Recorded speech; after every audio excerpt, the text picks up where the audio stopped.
ओम शांति। आज 17/4/2024 बाबार अमूल्य मधुर महावाक्य शुनब। आजकेर मुरलीते बाबा आमादेर धारणा कराচ্ছেন যে स्वयं भगवान आमादेर ওয়ান্ডারফুল অসীম জগতের বাবা পড়াচ্ছেন। তার পড়াশোনার প্রতি কখনো সংশয় আসা উচিত নয়। গীতাতেও বলা হয় গুরু যা বলেন তার উপর অবিশ্বাস আসা উচিত নয়, তার উপর কোনো প্রশ্ন করা উচিত নয়, যা বলেন তাই সত্য। তো গীতার ভগবানকে, গীতার কথা যিনি বলেছেন তিনি আমাদের পিতা ভগবান। তো তিনি যা বলছেন তার উপর কোনো সংশয় করা উচিত নয়। তিনি সত্য পিতা। এই পৃথিবীর রঙ্গমঞ্চের নাটকের সত্য ঘটনা বলছেন। স্বয়ং ভগবান পরমপিতা পরমাত্মা সত্য, আমি আত্মা সত্য, এই পৃথিবীর নাটক সত্য, এই পৃথিবীর চক্র সত্য। তো সত্য পিতার কাছে আমরা সত্য কথা শুনছি, এর প্রতি কোনো সংশয় আসা উচিত নয়। তো এখন শুনছি বাবার অমূল্য মধুর মহাবাক্য। মিঠে মিঠে বাচ্চে, এই ওয়ান্ডারফুল পাঠ অসীম জগতের বাবা এসে পড়াচ্ছেন। বাবা আর তার পড়াশোনার প্রতি কোনো সংশয় থাকা উচিত নয়। প্রথমে নিশ্চিত হতে হবে যে কে আমাদের পড়াচ্ছেন। আজকের মূল্যের প্রশ্ন, তোমরা বাচ্চারা নিরন্তর স্মরণের যাত্রায় থাকার জন্য কোন শ্রীমত পেয়েছ? উত্তর, শত্রুরূপে মায়া এখনও তোমাদের পিছনে পড়ে আছে, যে তোমাদের অধঃপতন ঘটিয়েছে। এখনও সে তোমাদের পিছু ছাড়বে না, সেজন্য অসাবধান হয়েও না। যদিও তোমরা সঙ্গম যুগে রয়েছ, কিন্তু অর্ধকল্প ধরে মায়ার বশীভূত ছিলে, সেজন্য এত শীঘ্র মায়া ছাড়বে না।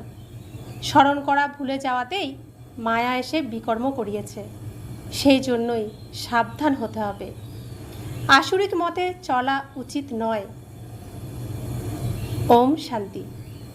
এখন বাচ্চারাও আছে, বাবাও আছেন। বাবা অনেক বাচ্চাদের বলবেন, ওহে বাচ্চারা। সব বাচ্চারাও তারপর বলে উঠবে, ও বাবা। এখানে বাচ্চা অনেক, বাবা একজনের জন্য এই শিক্ষা দেননি, অনেকের জন্য দিয়েছেন, সবার জন্য দিয়েছেন। তোমরা এখন বুঝেছ এই জ্ঞান আমরা আত্মাদের জন্যই। এক বাবার অসংখ্য বাচ্চা। বাচ্চারা জানে বাবা শিক্ষা প্রদান করতে এসেছেন। তিনি প্রথমে বাবা, তারপর শিক্ষক, তারপর গুরু। এখন বাবা তো বাবাই, যিনি পবিত্র হওয়ার জন্য স্মরণের যাত্রা শেখান। বাচ্চারা এও জানে এই পড়াশোনা হলো ওয়ান্ডারফুল। ড্রামার আদি মধ্য অন্তের রহস্য বাবা ছাড়া আর কেউই বলতে পারবে না, তাই তাকে অসীম জগতের পিতা বলা হয়। এই নিশ্চয় তো বাচ্চাদের মধ্যে বসতে হবে, এর মধ্যে সংশয়ের কোনো প্রশ্ন উঠতেই পারে না। অসীম জগতের এই পড়াশোনা অসীম জগতের বাবা ছাড়া আর কেউ পড়াতে পারবে না।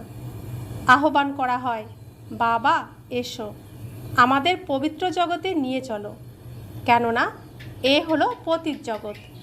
পবিত্র জগতে নিয়ে যান বাবা। ওখানে সত্যযুগে বলবেই না বাবা এসো, পবিত্র জগতে নিয়ে চলো। বাচ্চারা জানে আমাদের অর্থাৎ আত্মাদের পিতা হলেন উনি। তখনই দেহভাব ছিন্ন হয়ে যায়। আত্মা বলে উনি আমাদের বাবা। এখন এটা দৃঢ়তার সাথে নিশ্চয় হওয়া উচিত যে প্রকৃতপক্ষে বাবা ছাড়া এত নলেজ আর কেউ দিতে পারবে না। প্রথমেই নিশ্চয় বুদ্ধি হওয়া প্রয়োজন। নিশ্চয় আত্মার বুদ্ধিতেই থাকে। আত্মাই এই জ্ঞান প্রাপ্ত করে, ইনি হলেন আমাদের বাবা। এই দৃঢ় বিশ্বাস বাচ্চাদের হওয়া উচিত। মুখে কিছু বলার প্রয়োজন নেই। আমরা আত্মারা এক শরীর ছেড়ে অন্য শরীর ধারণ করি। আত্মার মধ্যেই সংস্কার নিহিত রয়েছে। এখন তোমরা জেনেছ বাবা এসেছেন আমাদের এমনই শিক্ষা প্রদান করান, এমনই কর্ম শেখান, যাতে আমরা এখন আর এই জগতে আসব না। লৌকিক জগতের মানুষ বোঝে যে এই দুনিয়াতে আবার আসতে হবে, তোমরা এমনটা ভাবো না। তোমরা এই অমর কথা শুনে অমরপুরীতে যাও।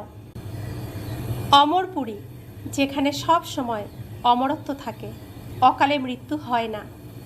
সত্যযুগ ত্রেতাযুগ হলো অমরপুরী। বাচ্চাদের কত খুশি হওয়া উচিত। এই পড়াশোনা বাবা ছাড়া আর কেউ পড়াতে পারে না। বাবা আমাদের পড়ান, বাকি যারা টিচার্স আছে তারা সাধারণ মানুষ। এখানে তোমরা যাকে পতিত পাবন, দুঃখ হরণকারী, সুখ প্রদানকারী বলে থাকো, সেই বাবা এখন তোমাদের সামনে শিক্ষা প্রদান করছেন। সামনে না আসলে রাজ্য পাঠ কিভাবে পড়াচ্ছেন? বাবা বলেন, তোমাদের অর্থাৎ মিষ্টি বাচ্চাদের এখানে পড়াতে আসি। শিক্ষা প্রদান করার জন্য ব্রহ্মার মধ্যে প্রবেশ করি। প্রকৃতপক্ষে ভগবানুবাজ যখন আছে, সুতরাং ওনার শরীর নিশ্চয়ই প্রয়োজন। ভগবান শরীর ছাড়া কি করে বলবেন? তার শরীর অবশ্যই প্রয়োজন। তার তো নিজের শরীর নেই, তিনি জন্ম মৃত্যুতেও আসেন না। তো পৃথিবীতে পার্ট প্লে করার জন্য, তার মুখের নিশ্চিত বাণী শোনানোর জন্য শরীর তো চাই। শুধু মুখ নয়, সম্পূর্ণ শরীর প্রয়োজন। বাবা স্বয়ং বলেন, মিষ্টি মিষ্টি আত্মিক বাচ্চারা, কল্পে কল্পে পুরুষোত্তম সঙ্গম যুগে সাধারণ শরীরে আমি আসি, ব্রহ্মা বাবার শরীরে আমি আসি। খুব গরিবও নয়, আবার খুব বিত্তবানও নয়, সাধারণ। এটা তো তোমাদের অর্থাৎ বাচ্চাদের দৃঢ় বিশ্বাস হওয়া উচিত। উনি আমাদের বাবা, আমরা আত্মা, আমাদের অর্থাৎ আত্মাদের পিতা। সমগ্র পৃথিবীতে যত মানুষরূপী আত্মা আছে, সবার পিতা তিনি। তাই তাকে অসীম জগতের বাবা বলা হয়। শিব জয়ন্তী উদযাপন করে, কিন্তু তার কারণও কেউ জানে না। কী কারণে শিব জয়ন্তী পালন করে কেউ জানে না। কাউকে জিজ্ঞাসা করো যে শিব জয়ন্তী কবে থেকে উদযাপন হয়ে আসছে, বলবে আবহমান কাল ধরে। সেটাও বা কবে থেকে? কোনো তারিখ তো চাই। ড্রামা অনাদি, কিন্তু এই ড্রামার অন্তর্ভুক্ত যে ক্রিয়াকলাপ ঘটিত হয়েছে তার তিথি তারিখ তো চাই। সেটা তো কেউ জানে না। আমাদের শিব বাবা আসেন, সেই লাভ থেকে এই উৎসব পালন করেন না। নেহেরু জয়ন্তী ভালোবাসার সাথে উদযাপন করবে, স্মৃতিচারণে দু চোখে জলও আসবে। শিব জয়ন্তী কেন পালিত হয় কারো জানা নেই। এখন তোমরা বাচ্চারা অনুভবী হয়েছ। অনেক মানুষ আছে যারা কিছুই জানে না। কত মেলা হয়, ওখানে যারা যায় তারাই বলতে পারবে প্রকৃত সত্য কী। যেমন বাবা অমরনাথের দৃষ্টান্ত দিয়ে বলেছিলেন, ওখানে গিয়ে দেখো প্রকৃতপক্ষে কি হয় সেখানে। অন্যরা অপরের কাছ থেকে শুনে তারপর বলে। কেউ বলবে বরফের লিঙ্গ হয়, শুনে বলবে সত্যি। এখন বাচ্চারা, তোমাদের অনুভব হয়েছে কোনটা ঠিক কোনটা ভুল। এখনো পর্যন্ত যা কিছু শুনেছ পড়েছ সবই ভুল, গাওয়াও হয়ে থাকে। এ হলো মিথ্যে খণ্ড। সত্যযুগ প্রকৃত খণ্ড। সত্যযুগ ত্রেতা দ্রাপর অতীত হয়ে গেছে, এখন কলিযুগ চলছে। এটাও খুব কম সংখ্যকই জানে। তোমাদের বুদ্ধিতে সব ধারণা চলে। বাবার মধ্যে সম্পূর্ণ নলেজ আছে। ওনাকে বলা হয় জ্ঞানের সাগর। ওনার কাছে যে নলেজ আছে তা উনি এই শরীরের, ব্রহ্মা বাবা শরীরের দ্বারা আমাদেরকে নিজের সমান করে তুলছেন। যেমন টিচারও সমতুল্য করে তোলেন, সুতরাং অসীম জগতের বাবাও চেষ্টা করে নিজের সমান করে তোলার। তিনি নিজের সমান করে তোলেন।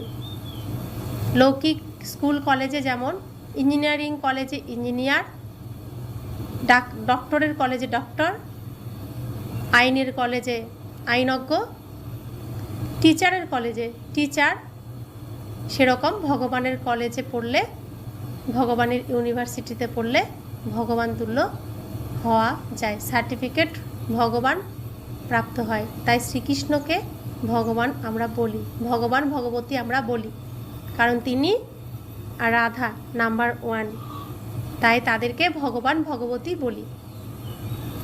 লৌকিক বাবা সমতুল্য করে তোলেন না। তোমরা অসীম জগতের বাবার কাছে এসেছো। উনি জানেন আমাকে বাচ্চাদের আমার মতো করে তুলতে হবে। যেমন টিচার নিজের মতো করে তোলেন, সেটাও নম্বর অনুসারে হবে। এই বাবাও বলে থাকেন নম্বর অনুসারে হবে। আমি যে পড়াশোনা করিয়ে থাকি সেটা হলো অবিনাশী, যে যত পড়বে তা ব্যর্থ যাবে না। এরপর কোনো সময় দেখবে তারাই এসে বলবে, আমি 4 বছর আগে, 8 বছর আগে কারো একজনের কাছ থেকে এই জ্ঞান শুনেছিলাম, এখন আবার এসেছি। তখন কেউ কেউ ভীষণভাবে এর সাথে জড়িয়ে পড়বে। পতঙ্গ তো থাকবেই অগ্নিতে ঝাঁপিয়ে পড়ার জন্য, কেউ বা অগ্নির চারিদিকে ঘুরে চলে যায়। শুরুতে অনেক পতঙ্গ অগ্নির প্রতি আকৃষ্ট হয়েছিল। ড্রামার প্ল্যান অনুসারে ভাটটি তৈরি হওয়ার ছিল। কল্প ধরেই এমনটা হয়ে আসছে। যা কিছু অতীতে হয়েছে কল্প পূর্বেও এমনই হয়েছিল, আবারও তাই হবে। এটাই দৃঢ় নিশ্চয় রাখো যে আমরা আত্মা, বাবা আমাদের পড়াচ্ছেন। এই নিশ্চয়ে অটুট থাকো, ভুলে যেও না। এমন কোনো মানুষ হবে না যে বাবাকে বাবা বলে স্বীকার করবে না। যদি বাবার সাথে বিচ্ছেদ ঘটিয়ে চলেও যাবে, তবুও এটুকু বুঝতে পারবে যে আমি বাবাকে ছেড়ে এসেছি। ইনি অসীম জগতের বাবা, ওনাকে আমরা কখনোই ছেড়ে যাব না, শেষ পর্যন্ত সাথে থাকব। এই বাবা সবার সদ্গতি প্রদাতা। 5000 বছর পর আসেন, এটাও তোমরা বুঝেছ। সত্যযুগে অল্প সংখ্যক মানুষ বাস করে, বাকি সমস্ত আত্মারা শান্তিধামে থাকে। এই নলেজও বাবাই শোনান, আর কেউ শোনাতে পারে না, কারো বুদ্ধিতেই ধারণ হবে না। তোমাদের অর্থাৎ আত্মাদের পিতা তিনি চৈতন্য বীজরূপ। কোন নলেজ দেবেন? সৃষ্টিরূপী বৃক্ষের রচয়িতা নিশ্চয় রচনার নলেজই দেবেন। তোমরাও কি জানতে সত্যযুগ কবে ছিল, তারপর কোথায় গেছে? এখন তোমরা সামনে বসে আছো, বাবা কথা বলছেন। তোমরা পাক্কা নিশ্চয় করে থাকো যে ইনিই আমাদের অর্থাৎ সমস্ত আত্মাদের বাবা, আমাদের শিক্ষা প্রদান করছেন। ইনি কোনো শরীরধারী শিক্ষক নন। এই শরীরে, ব্রহ্মা বাবার শরীরে শিক্ষা প্রদানকারী নিরাকার শিব বাবা বিরাজমান। উনি নিরাকার হয়েও জ্ঞানের সাগর। মানুষ বলে ওনার কোনো আকার নেই, মহিমা করে, গীতও গেয়ে থাকে, জ্ঞানের সাগর, সুখের সাগর, কিন্তু কিছুই বোঝে না। ড্রামা অনুসারে অনেক দূরে চলে গেছে, বাবাই কাছে টেনে আনেন। এটা 5000 বছরের কথা, তোমরা বুঝেছ। প্রতি 5000 বছর পরে বাবা আমাদের শিক্ষা প্রদান করতে আসেন। এই নলেজ আর কারো কাছ থেকে পাওয়া যাবে না। এই নলেজ হলো নতুন সৃষ্টির জন্য। কোনো মানুষ এই নলেজ দিতে পারবে না, কেননা ওরা তম প্রধান হয়ে গেছে। ওরা কাউকে শতপ্রধান করে তুলতে পারবে না, ওরা তম প্রধান হয়েই চলেছে। তোমরা এখন জেনেছ বাবা আমাদের এনার মধ্যে, ব্রহ্মা বাবার মধ্যে প্রবেশ করে বলছেন, বাচ্চারা গাফিলতি করো না, শত্রু এখনও তোমাদের পিছনে রয়েছে, যে তোমাদের অধঃপতিত করেছে। শত্রু এখনও তোমাদের পিছু ছাড়বে না। যদিও তোমরা সঙ্গম যুগে রয়েছ, কিন্তু অর্ধকল্প ধরে তোমরা শত্রুর বশীভূত ছিলে। সুতরাং এত শীঘ্র সে তোমাদের ছাড়বে না, সাবধান না হলে। স্মরণে না থাকলে আরও বিকর্ম করাবে। তারপরও কিছু না কিছু চর এসে পড়বে মায়ার। এখন দেখো মানুষ কেমন নিজেকেই নিজে চর মারে। চর কষায়, কত কি বলে দেয়। শিব শঙ্করকে এক বলে দেয়। ওদের পদমর্যাদা সেটা কি, কত পার্থক্য। শিব হলেন সর্বোচ্চ ভগবান, শঙ্কর দেবতা। তারপরও শিব শঙ্কর একত্রে কিভাবে বলে? দুজনের পার্টি আলাদা আলাদা। এখানেও লৌকিক জগতে অনেকের এমন সব নাম আছে, রাধা কৃষ্ণ, লক্ষ্মী নারায়ণ, শিব শঙ্কর, দুটো নামই একত্রে নিজের জন্য রেখেছে। সুতরাং বাচ্চারা বুঝেছে এই সময় পর্যন্ত বাবা যা কিছু বুঝিয়েছেন তা আবার রিপিট হবে। অল্প সময় বাকি আছে, বাবা বসে থাকবেন না, বাবা বসে থাকবেন না সবসময়। বাচ্চারা নম্বর অনুসারে অধ্যয়ন করে সম্পূর্ণ কর্মাতীত হয়ে যাবে। ড্রামা অনুসারে মালাও তৈরি হয়ে যাবে। কোন সে মালা? সব আত্মাদের মালা তৈরি হবে, তবেই ফিরে যাবে। মালা নম্বর অনুসারে তোমাদের হবে। শিব বাবার মালা অনেক বড়, ওখান থেকেই নম্বর অনুসারে রোল প্লে করতে আসবে। তোমরা সবাই বাবা বাবা বলে ডাকো। সবাই এক মালার দানা, সবাইকে বিষ্ণুমালার দানা বলা হবে না। এসবই বাবা বসে পড়ান। সূর্যবংশী হতেই হবে। সূর্যবংশী, চন্দ্রবংশী যা অতীত হয়ে গেছে আবার তৈরি হবে। ওই পদ পঠন পাঠনের দ্বারাই প্রাপ্ত হয়। বাবার শিক্ষা গ্রহণ ছাড়া ওই পদ প্রাপ্ত হবে না। চিত্রগুলি রয়েছে, কিন্তু কেউ এমন তৎপরতা দেখায় না যে আমরা এদের মতো হতে পারি, আমরা লক্ষ্মীনারায়ণের মতো হতে পারি। এটা কখনো ভাবতেও পারতাম না। বাবা আমাদের একটু একটু করে অনুভব করিয়েছেন যে হ্যাঁ তোমরাই পারবে, বিশ্বাস করিয়েছেন যে হ্যাঁ চেষ্টা করো, পারবে। সত্যনারায়ণের কথা শোনে। গরুর পুরাণে এমন সব আছে যা মানুষকে শোনানো হয়। বাবা বলেন এই বিষয় বৈতরণী নদী ভয়াবহ, মূলত ভারতের জন্যই বলা হয়। বৃহস্পতির দশা ভারতের উপরেই অবস্থান করছে। বৃহস্পতিও ভারতবাসীদেরই পড়ান। অসীম জগতের বাবা বসে অসীম জগতের কথাই বোঝান। দশা অবস্থান করে। রাহুর দশা চলাকালীন বলা হয় দান দিলেই গ্রহণ থেকে মুক্ত হবে। বাবাও বলে থাকেন এই কলিযুগের শেষে সবার উপরেই রাহুর দশা অবস্থান করছে। এখন আমি বৃহস্পতি ভারতে এসেছি বৃহস্পতির দশা প্রতিষ্ঠা করতে। সত্যযুগে বৃহস্পতির দশা ভারতেই ছিল, এখন চলছে রাহুর দশা। এসবই অসীম জগতের কথা। এসব কথা কোনো শাস্ত্র ইত্যাদিতে নেই। এসব ম্যাগাজিন ইত্যাদি তাদেরই ধারণা করাবে যারা প্রথমে কিছু না কিছু বুঝেছিল। ম্যাগাজিন পড়ে আরও ভালো করে বোঝার জন্য দৌড় লাগাবে। বাকিরা কিছুই বুঝবে না। যে অল্প পড়ে ছেড়ে দিয়েছে তার মধ্যেও অল্প জ্ঞানের ঘৃত অর্পণ করলে সেও সজাগ হয়ে পড়ে। জ্ঞানকে ঘৃত বলা হয়। নিভে যাওয়া দীপককে, প্রদীপকে অর্থাৎ আত্মারূপী প্রদীপকে বাবা এসে জ্ঞানের ঘৃত অর্পণ করছেন। বাবা বলেন বাচ্চারা মায়ার তুফান এসে দীপকে নিভিয়ে দেবে। বন্যী পতঙ্গ কেউ মত্ত ঈশ্বরীয় নেশায় হয়ে পুড়ে মরবে। সম্পূর্ণ সমর্পণ হবে, ঈশ্বরীয় নেশাতেই চলবে। কেউ বা ঘুরে ফিরে চলে যাবে। প্র্যাকটিক্যালি এখন সেটাই হচ্ছে। নম্বর অনুসারে সব পতঙ্গ প্রথম প্রথম সম্পূর্ণরূপে বাড়িঘর ছেড়ে চলে আসে বন্যী পতঙ্গ রূপে, ঠিক যেন লটারি প্রাপ্ত হয়েছে। যা কিছু অতীতে হয়েছে তোমরাও সেটাই করবে। যদিও চলে গেছে এমনটা ভেবো না যে স্বর্গে যেতে পারবো না। বন্যী পতঙ্গ হয়ে দৈত্যের প্রতি আকৃষ্ট হয়েছ, তারপর মায়া এসে হারিয়ে দিয়েছে। সুতরাং পথ কম হয়ে যাবে। ক্রমিকানুসারেই তো নম্বর হবে। অন্যান্য সৎসঙ্গে কারো বুদ্ধিতে এসব ধারণা হবে না, তোমাদের বুদ্ধিতে আছে।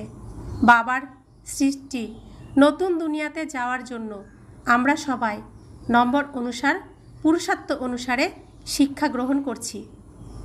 আমরা অসীম জগতের বাবার সামনে বসে আছি। এটাও জেনে গেছো, আত্মা দৃশ্যমান হয় না, আত্মাকে দিব্য দৃষ্টি দিয়ে দেখতে হয়। আমরা আত্মারাও ছোট বিন্দু স্বরূপ, কিন্তু দেহবোধ ছেড়ে নিজেকে আত্মা মনে করা, এটাই হলো উচ্চ স্তরের পঠন পাঠন। লৌকিকের পঠন পাঠনে যে সাবজেক্ট ডিফিকাল্ট হয় তাতে বিফল হয়। এই সাবজেক্ট কত সহজ, কিন্তু কারো কারো ডিফিকাল্ট অনুভব হয়। এখন তোমরা বুঝেছ, শিব বাবা সামনে বসে আছেন, তোমরাও নিরাকার আত্মা, কিন্তু শরীরের সাথে রয়েছ। এই সব কথা অসীম জগতের বাবাই শোনান, আর কেউ শোনাতে পারে না। তারপর কি করা উচিত? ওনাকে ধন্যবাদ দেবে না? বাবা বলেন, এই অনাদি ড্রামা পূর্ব নির্ধারিত, আমি নতুন কথা কিছু বলি না। ড্রামা অনুসারে তোমাদের পড়াই। ধন্যবাদ তো ভক্তিমার্গে দেওয়া হয়। শিক্ষক বলবে, স্টুডেন্ট ভালো করে পড়লে আমার সুখ্যাতি হবে, স্টুডেন্ট ভালো রেজাল্ট করলে বা টিচারের মান বাড়বে, বাবার মান বাড়বে। স্টুডেন্টকে ধন্যবাদ জানানো হয়, যে ভালোভাবে পড়ান আর যে পড়ে তাকে ধন্যবাদ দেওয়া হয়। স্টুডেন্টও তারপর টিচারকে ধন্যবাদ জানায়। বাবা বলেন, মিষ্টি বাচ্চারা বেঁচে থাকো, এইভাবেই সার্ভিস করো, কল্পপূর্বেও করেছিলে। अच्छा, मीठे मीठे सिखिला दे बच्चों प्रति मात पिता बाप दादा का याद प्यार और गुड मॉर्निंग। रूहानी बाप की रूहानी बच्चों को नमस्ते। हम रूहानी बच्चों की रूहानी मात पिता बाप दादा को याद प्यार, गुड मॉर्निंग और नमस्ते नमस्ते नमस्ते। शुक्रिया बाबा, शुक्रिया बाबा, शुक्रिया। ধারণার জন্য মুখ্য সার। 1, সর্বদা এই নেশা, এই ঈশ্বরীয় নেশা আর নিশ্চয় যেন থাকে যে আমাদের শিক্ষা প্রদানকারী কোনো শরীরধারী শিক্ষক নন। স্বয়ং জ্ঞানের সাগর নিরাকার শিব বাবা শিক্ষক রূপে আমাদের পড়াচ্ছেন। এই পঠন পাঠনের মাধ্যমেই আমাদের শতপ্রধান হতে হবে। 2, আত্মারূপী দীপকে প্রতিদিন জ্ঞানের ঘৃত অর্পণ করতে হবে। জ্ঞান ঘৃতের দ্বারা এমনই প্রজ্বলিত করে তুলতে হবে যাতে মায়ার কোনো তুফান নড়াতে না পারে। সম্পূর্ণ বহ্নি পতঙ্গ হয়ে সমর্পিত হতে হবে। বরদান, সদা এক বাবার স্নেহে সমাহিত হওয়া সহযোগী বা সহযোগী আত্মা ভব। যে বাচ্চাদের বাবার প্রতি অতি স্নেহ আছে, সেই স্নেহী আত্মারা সর্বদা বাবার শ্রেষ্ঠ কার্যে সহযোগী হবে, আর যে যত সহযোগী ততই সহযোগী হয়ে যাবে। বাবার স্নেহে সমাহিত হওয়া সহযোগী আত্মা কখনো মায়ার সহযোগী হতে পারে না। তার প্রত্যক্ষ সংকল্পে বাবা আর সেবা থাকে। সেজন্য যখন ঘুমায় তখনও অনেক আরামের ঘুম ঘুমায়, শান্তি আর শক্তি প্রাপ্ত হয়। নিদ্রা হবে না, যেন উপার্জন করে খুশিতে শুয়ে আছে, এতটাই পরিবর্তিত হয়ে যায়। যখন ঘুমায় তখনও বাবার কোলে ঘুমাই আর উপার্জনও হয়। স্লোগান, প্রেমের অশ্রু হৃদয়ের ডিব্বাতে মতি হয়ে যায়। তো আমরা আগে কষ্টের অশ্রুতে একদম ভেসে যেতাম, এখন প্রেমের অশ্রু, আমাদের নয়নে প্রেমের অশ্রু আসে। আমাদের পিতা এত প্রিয়, এত মিষ্টি। ওম শান্তি।